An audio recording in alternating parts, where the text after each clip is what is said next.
अपने भाइयों, सगे संबंधियों, गुरु और गुरु भाइयों को सामने देखकर अर्जुन का मन बेचैन हो गया। उसने अपना गांडीव धनुष नीचे रख दिया। अर्जुन की इस दुर्बलता को देख श्री कृष्ण उसे एक तरफ ले गए, अपना विराट रूप दिखाया और वो उपदेश दिया जिसे आज हम सब श्रीमद् भागवत गीता के नाम से जानते हैं। आत्मा न मरती है न जन्म लेती है, ये सर्वोपरि है।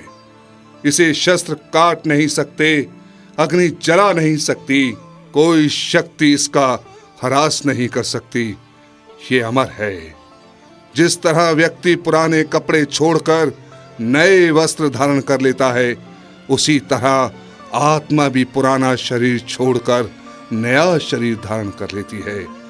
अतः मन की दुर्बलता को त्यागो, अपने धर्म का पालन करो, युद्ध करो। हे अर्जुन, युद्ध करो। महाभारत का युद्ध आरंभ हुआ। अन्य वीरों की भांति अर्जुन पुत्र वीर अभिमन्यु भी पूरी शक्ति से युद्ध में कूद पड़ा।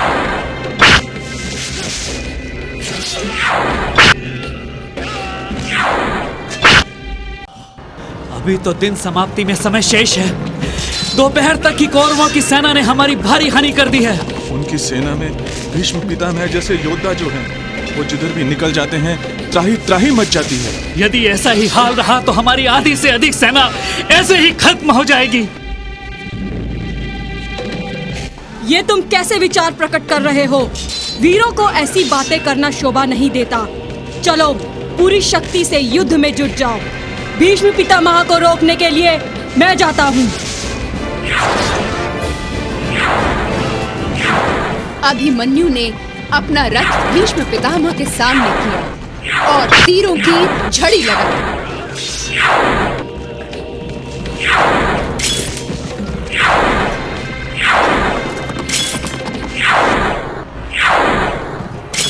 भीष्म पितामह जैसे वीर को हराना संभव नहीं, पर ये मेरी परीक्षा की घड़ी है और मुझे इसमें सफल होना है। यह अर्जुन पुत्र अभिमन्यु शक्ति का योद्धा है। अभी आयु कम है, फिर भी पराक्रम में कोई कमी नहीं। स्फूर्ति से भरा हुआ हर तरफ वही दिखाई देता है। इसे तो हराना ही होगा। भीष्म पितामह जैसे अनुभवी वीर के आगे अभिमन्यु के हौसले पस्त हो गए। जल्द ही उस स्थल पर कुछ और योद्धा पहुंच गए। भीष्म पितामह को उन सबसे मुकाबला करना पड़ा, इसलिए अभिमन्यु को कुछ राहत मिल गई। अभिमन्यु की वीरता ने भीष्म पितामह जैसे योद्धा को भी प्रभावित किया। पहला दिन पांडवों पर भारी पड़ा। कौरव जीत के नशे में झूमने लगे।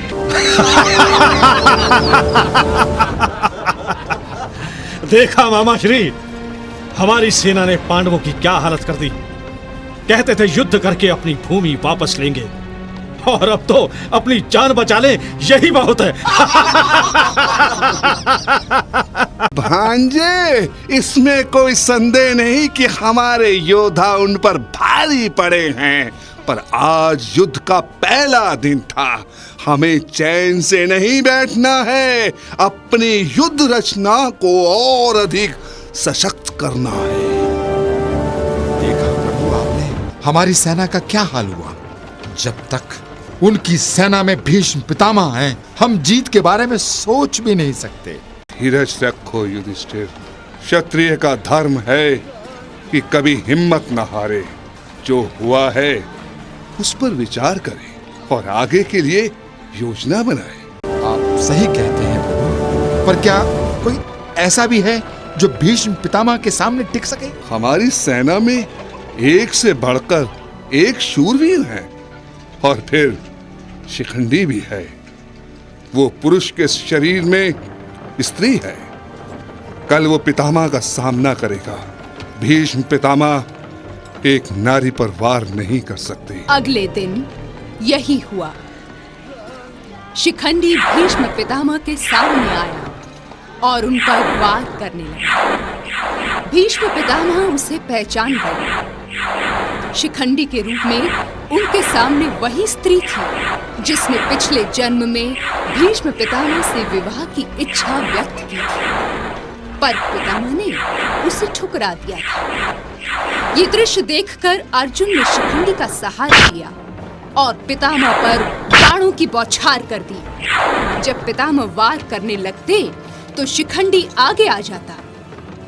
पितामह वार नहीं कर सके और अर्जुन के बाणों ने पितामह को धराश दी। शिखंडी की ओर लेकर किए गए ये वार उचित नहीं है। भीष्म पितामह को इच्छा मृत्यु का वरदान था, इसलिए वो मरे नहीं। पर अब कौरवों को नए सेनापति की आवश्यकता थी। गुरु द्रोणाचार्य को सेनापति बनाया। गुरु द्रोणाचार्य के नेतृत्व में युद्ध शुरू हुआ। 13वें दिन भी कौरवों को अपनी जीत नजर नहीं आ रही। ये क्या गुरुदेव, आपके होते हुए भी हम युद्ध नहीं जीते? कहीं ऐसा तो नहीं कि अर्जुन के प्रति आपका स्नेह आड़े आ रहा हो? दुर्योधन, तुम मेरे कर्तव्य निर्वाह पर संदेह कर रहे हो।